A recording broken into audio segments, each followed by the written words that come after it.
Saludos compañeros. En esta oportunidad vamos a hablar acerca de la introducción a la anatomía humana, pues esta es una ciencia que gracias a los hallazgos como los del papiro de Ebers, que indica que hace 1500 años antes de Cristo, los egipcios ya tenían conocimientos básicos sobre las estructuras del cuerpo humano, la cual usaban para momificar a sus cadáveres.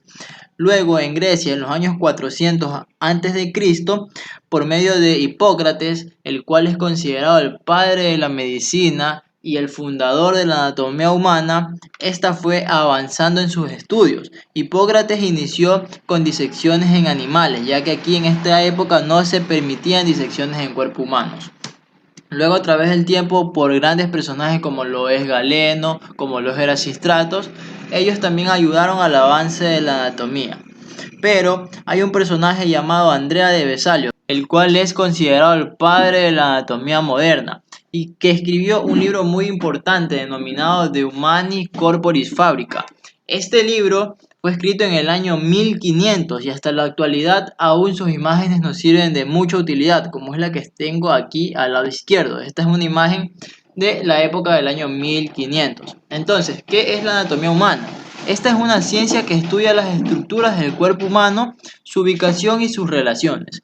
Anatomía proviene del griego anatomé, que significa ana, a través de o medio de, y tomé, que significa corte. Pues esto hace alusión al sinnúmero de disecciones, de cortes, que realizaron todos los autores para tener toda la información acerca del cuerpo humano. Pues estas imágenes son disecciones, específicamente esta es una disección de una planta del pie. Pues los autores de libros como lo es Stud, quien disecó y estudió más de 100 cuerpos humanos para corroborar la información acerca de las estructuras del cuerpo humano. Tenemos la clasificación de la anatomía. He puesto estas imágenes de principal ya que a la anatomía se la estudia primero de una manera macroscópica, que es el estudio de las grandes estructuras sin utilizar un microscopio. Luego tenemos la anatomía descriptiva o sistemática, que es el estudio del cuerpo humano en sistemas. Lo va a dividir en sistema óseo, sistema muscular, sistema digestivo, sistema nervioso, sistema circulatorio.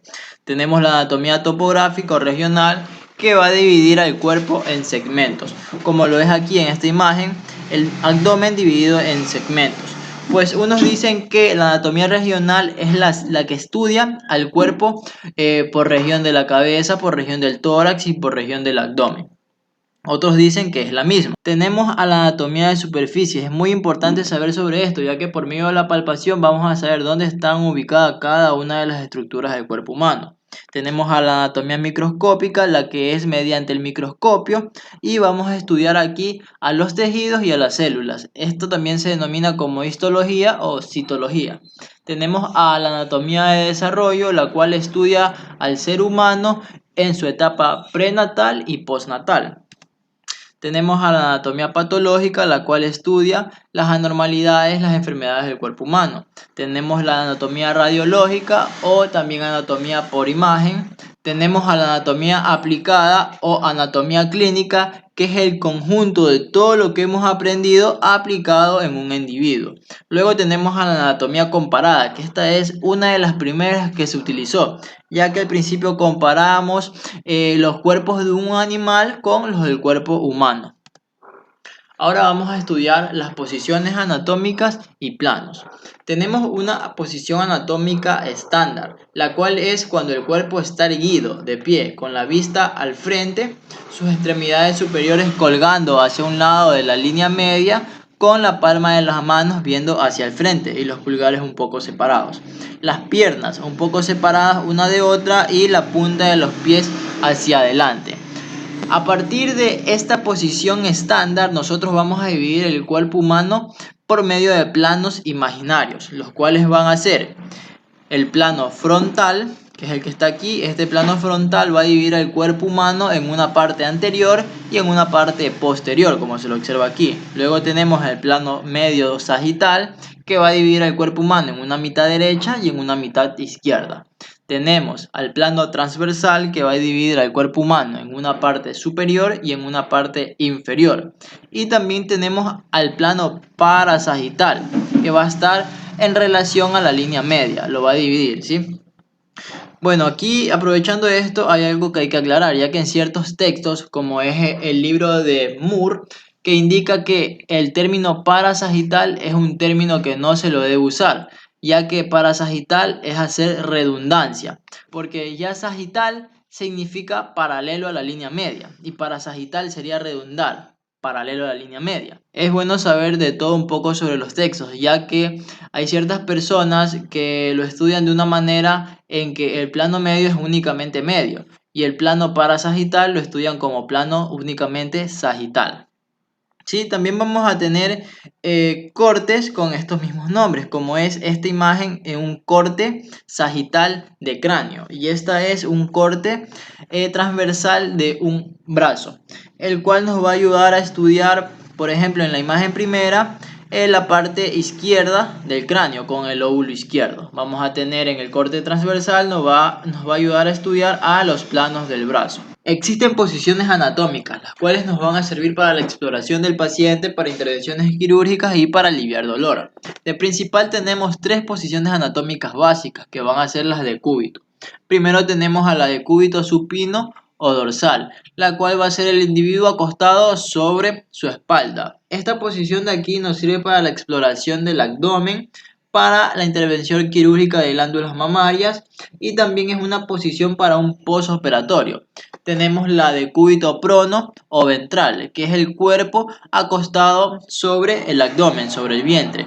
Esta posición de aquí nos va a servir para la intervención quirúrgica de la parte dorsal, asimismo para examinar la espalda. Tenemos a la posición de cúbito lateral. Es cuando el individuo está acostado en su parte lateral del cuerpo, ya sea del lado izquierdo o del lado derecho. Hay imágenes donde se observan que el individuo está tendido en línea recta. Aquí como en esta imagen, esta posición nos sirve para administrar enemas. También esto es un cambio de postura para evitar úlceras por presión y también para intervenciones quirúrgicas de riñón a este nivel, ¿sí? Estas son las tres posiciones básicas. A partir de esta podemos derivar más posiciones, como cuáles. Existen posiciones para pacientes con problemas respiratorios, como es la llamada Fowler.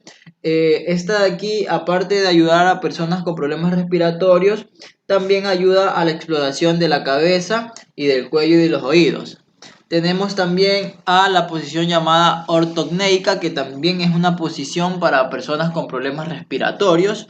Tenemos a la genopectoral. Esta posición de aquí nos va a ayudar para intervenciones quirúrgicas rectales y también examinaciones a este nivel. Tenemos a posiciones ginecológicas como es la llamada litectomía.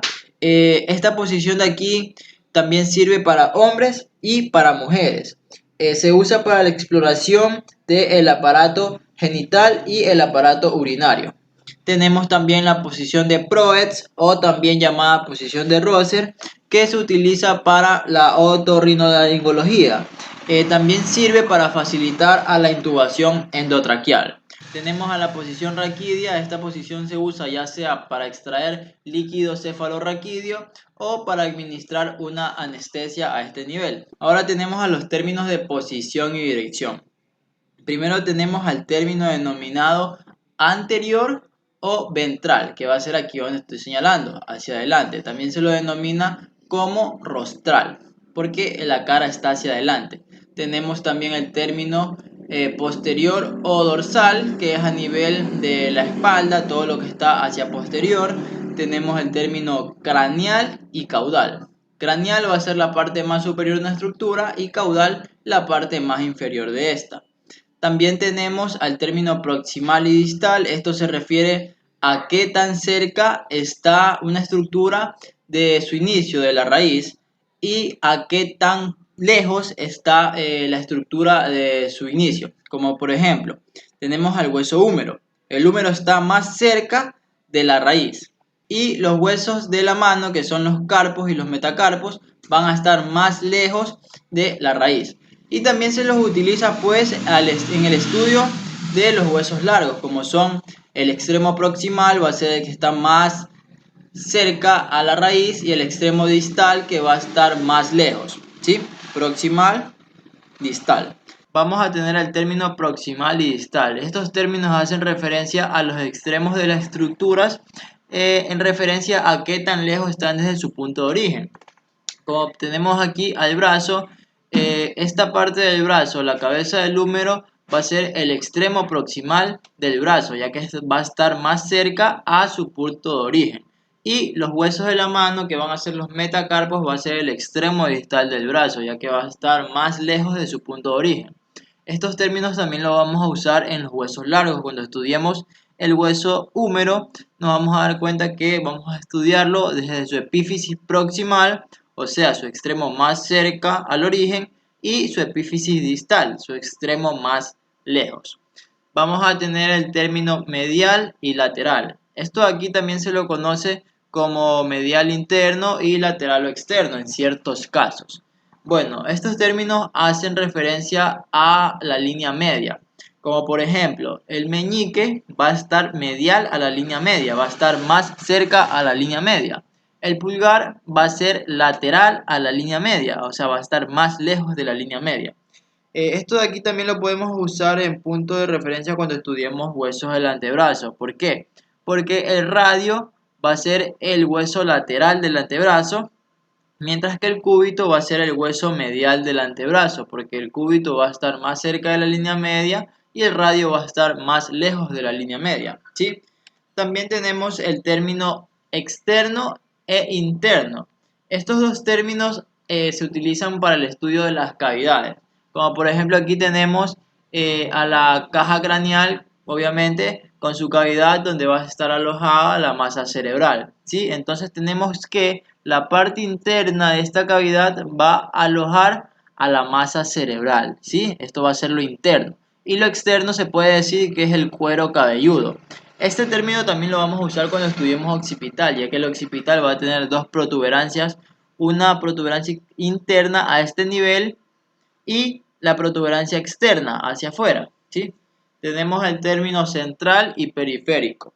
Pues esto de aquí se usan más en el sistema nervioso, ya que ahí tenemos un sistema nervioso central que engloba al cerebro y a la médula espinal y un sistema nervioso periférico, pues es donde salen las estructuras de la línea media, como se observa aquí. Los nervios periféricos salen de la médula espinal. El que más me interesa a mí es este término de aquí, ya que estos términos nosotros los vamos a ver, los vamos a emplear en afecciones al sistema nervioso, como cuáles. Primero tenemos que saber los términos. El término unilateral hace referencia a una sola estructura. El término bilateral hace referencia a las dos estructuras, como por ejemplo unilateral una pierna, bilateral las dos piernas. Ipsilateral hace referencia a las estructuras que se encuentran del mismo lado, ya sea del lado derecho o del lado izquierdo, como por ejemplo aquí tenemos brazo derecho, pierna derecha. Y contralateral hace referencia a las estructuras del lado opuesto, como tenemos brazo izquierdo, pierna izquierda. Esto de aquí lo vamos a observar mucho en las parálisis faciales, ¿sí? Como por ejemplo, tenemos aquí una parálisis unilateral, o sea, solo de un lado, del lado izquierdo. Ahora, si esta parálisis se prolonga del lado izquierdo de la cara y al brazo izquierdo, esto de aquí ya sería una parálisis ipsilateral, ¿ok? Asimismo tenemos varios términos más. Ahora vamos a estudiar los términos de movimiento. Pues primero vamos a observar los términos de aducción y abducción. Estos aquí son términos que hacen referencia a la línea media. Pues el término abducción es cuando la estructura se aleja de la línea media, como se observa aquí. Y aducción es cuando la estructura se acerca a la línea media. Tenemos el término de rotación, ya sea rotación medial o rotación lateral. También hace referencia pues a la línea media. Rotación lateral externa hacia afuera. Rotación lateral interna pues hacia adentro. Tenemos a los términos de flexión y extensión. Y por último tenemos a la circunducción. Esta circunducción van a ser la combinación de todos los movimientos. Abducción, flexión, extensión y aducción. Tenemos el término de pronación y supinación. Este término, el ejemplo más común se lo usa pues en lo que es el movimiento de la mano. Cuando movemos la palma hacia abajo tenemos el movimiento de pronación. Cuando movemos la palma hacia arriba tenemos el término pues de supinación. Como han de darse cuenta, estos términos también los usamos en las posiciones básicas anatómicas, que son las de cúbito prono, de cúbito supino. También tenemos los términos de inversión y eversión. Como se puede observar aquí en el ejemplo, pues la planta del pie hacia afuera se denomina eversión y la planta del pie pues hacia la línea media se denomina inversión. También tenemos dorsiflexión, que hace alusión a la flexión del pie, y tenemos plantar flexión, pues la extensión del pie hacia abajo. Tenemos también los términos de movimiento de la mandíbula, ya que la articulación temporomandibular, como se observa aquí, es una articulación móvil que nos permite varios movimientos, como los de la depresión, que es abrir la boca, y la elevación, que es cerrar la boca. Sí, también tenemos los movimientos de protusión y retracción, que son, protusión es cuando se hace la mandíbula hacia adelante, y el otro es cuando se hace la mandíbula pues hacia atrás, se retrae la mandíbula. También tenemos los movimientos laterales de la mandíbula, ¿ok? Ahora vamos a estudiar pues las cavidades corporales. El cuerpo humano posee varias cavidades, como cuáles: la cavidad de la caja craneal, pues esta cavidad va a alojar aquí a la masa cerebral, muy importante, la masa cerebral pues con sus envolturas. Como ya sabemos, pues la caja craneal la dividimos en un neurocráneo, que va a ser el cráneo propiamente dicho, el encargado de la protección de la masa cerebral, y en un viscerocráneo, que van a ser pues los huesos de la cara. Pues también vamos a tener a la cavidad vertebral, la cual va a estar destinada pues a la protección de la médula espinal en toda su extensión. Esta cavidad se va a formar cuando todas las vértebras se están articulando, y en su parte media pues van a formar un conducto por donde va a pasar toda la médula espinal. Y entre vértebra y vértebra pues van a salir los nervios espinales. También tenemos a lo que se denomina la caja torácica, que va a estar formada hacia adelante por el esternón, hacia los lados con las costillas y hacia atrás con la vértebra.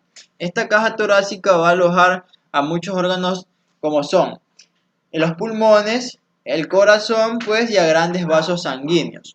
Por último tenemos a la cavidad abdominal. Esta cavidad abdominal se la menciona mucho, ya que aquí nosotros vamos a dividirla pues por cuadrantes. La primera división que se hace es en 4 segmentos. La segunda división, pues la que más estudiamos, es la que se hace en 8 segmentos, que se denominan en 3 superiores, 3 medios y 3 inferiores. En los hipocondrios, en el epigastrio, en los superiores; en los medios, mesogastrio y los flancos; y en la parte inferior encontramos al hipogastro y a las fosas ilíacas.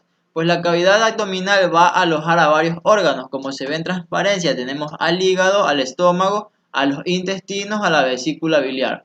¿Para qué nos va a servir esta segmentación en 8? Para saber dónde van a estar ubicados cada uno de los órganos. Como tenemos aquí, en el hipocondrio derecho encontramos al hígado, en el hipocondrio izquierdo encontramos al estómago, pero en el epigastrio también vamos a encontrar parte de ambos.